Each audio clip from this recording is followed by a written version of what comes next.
Dalam hitungan jam, jalur-jalur utama yang biasanya ramai kendaraan tiba-tiba berubah jadi dinding lumpur.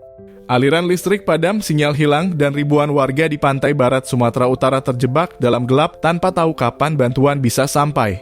Inilah jejak bencana yang meluluhlantakan Tapanuli dan Sibolga. Deru hujan yang tak berhenti sejak awal pekan membuat banyak wilayah di Sumut berubah jadi lautan lumpur. Banjir bandang dan longsor menerjang 11 kabupaten dan kota, menelan puluhan korban, serta melumpuhkan hampir seluruh akses menuju pantai barat. Hingga Rabu sore, laporan sementara menyebut lebih dari 20 warga meninggal, ratusan dievakuasi, dan ribuan lainnya masih terisolasi tanpa komunikasi.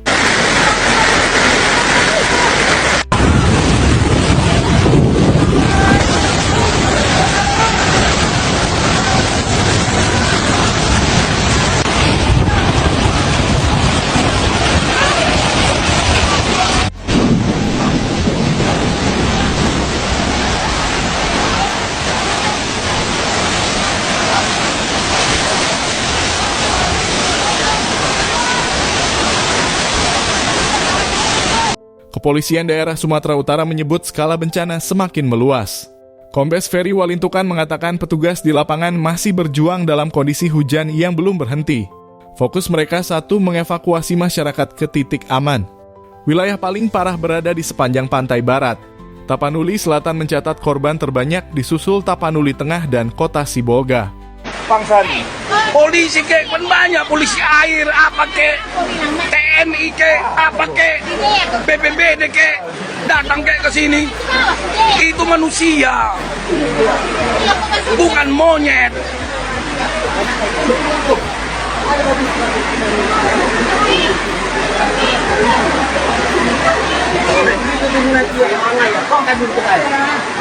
Anda nggak bisa lihat ini saat ini, yang melihat itu yang sakit harus dibawa dengan ban.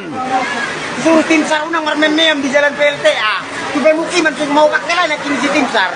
Terus ada si bantuan buka kemer manisku. Alat tim SAR di mana? Coba lihat, dari tadi kami minta tolong evakuasi dulu, evakuasi. Lihat itu manusia. Banyak kami yang terjebak di sini hari ini. Tempat ini terlalu sempit. Ini masjid terlalu sempit. Tidak muat satu warga di Sibuluan ini.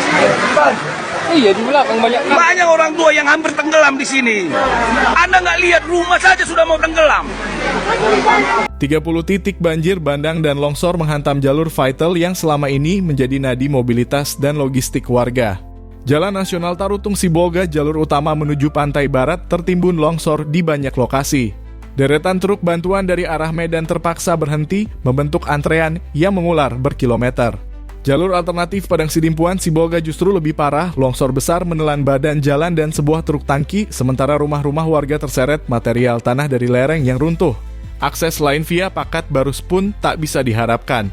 3 titik longsor sekaligus memutusnya total membuat kendaraan roda 2 dan roda 4 mustahil melintas.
Dampaknya menjalar hingga kota-kota besar.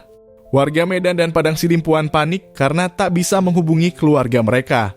Internet dan sinyal telepon terputus membuat banyak orang hanya bisa menebak-nebak kondisi di kampung halaman. BPBD Sumut mengaku kesulitan menjangkau area terdampak. Sebagian tim bahkan ikut terjebak di wilayah bencana. Komunikasi terputus, koordinasi terhambat, sementara ribuan keluarga di luar daerah menunggu kabar yang tak kunjung datang. Salah satu cerita datang dari Anissa Ramadhani, warga Medan. Ia terakhir bicara dengan orang tuanya di Pandan, Tapanuli Tengah, saat air mulai naik dan bukit di belakang rumah mereka bergerak. Setelah itu, sambungan telepon terputus total. Sudah lebih dari 24 jam ia menunggu tanpa kepastian. Di media sosial, ratusan unggahan berisi foto keluarga, nomor telepon, dan permintaan informasi memenuhi lini masa. Semua berharap ada orang yang kebetulan berada di lokasi bisa memberi kabar sekecil apapun. Sementara itu, pemerintah daerah berupaya keras membuka akses yang terputus. Bupati Tapanuli Tengah Masinton Pasaribu menyebut alat berat terus bekerja menyingkirkan material longsor. Beberapa titik sudah terbuka, namun banyak yang masih tak bisa dijangkau karena cuaca buruk. Ini akses satu-satunya dari Tarutung ke Tapanuli Tengah, Sibolga, dan juga Sibolga itu. Ada beberapa akses, kalau dari Pakat ke arah Barus itu juga kondisinya sama, tertutup juga. Jadi kita harap tuh pemerintah provinsi dan juga nanti dengan Kementerian PU bisa segera bersama-sama dengan pemerintah daerah, Tapanuli Utara, Tapanuli Tengah, untuk bisa menembus akses jalan ini. Dan ini sudah 2 hari lumpuh dan kita nggak bisa ke Pandan. Begitupun sebaliknya dari arah Pandan, Sibolga mau ke Tarutung juga aksesnya tertutup. Dan ini aktivitas satu-satunya aktivitas masyarakat, ekonomi masyarakat dari wilayah Tapanuli Tengah, Sibolga hingga ke Tapanuli Utara dan keluar dari wilayah Tapanuli Tengah, Sibolga, dan Tapanuli Utara tadi. Dan kita harapkan ini bisa menjadi concern kita bersama menanggulangi bencana cuaca ekstrim, banjir dan longsor di wilayah Tapanuli, khususnya Tapanuli Utara, Tapanuli Tengah, Tapanuli Selatan, dan juga di kota Sibolga. Kita harapkan nanti kolaborasinya untuk penanggulangan bencana ini secara bersama-sama pemerintah daerah, kabupaten, provinsi, dan juga pemerintah pusat.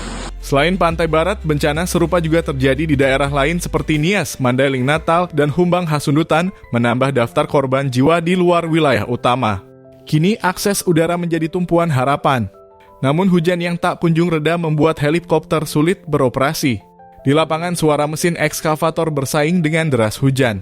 Sementara jauh dari pusat bencana, ada warga seperti Anissa yang terus menatap ponselnya, berharap satu hal sederhana, kabar bahwa keluarganya selamat.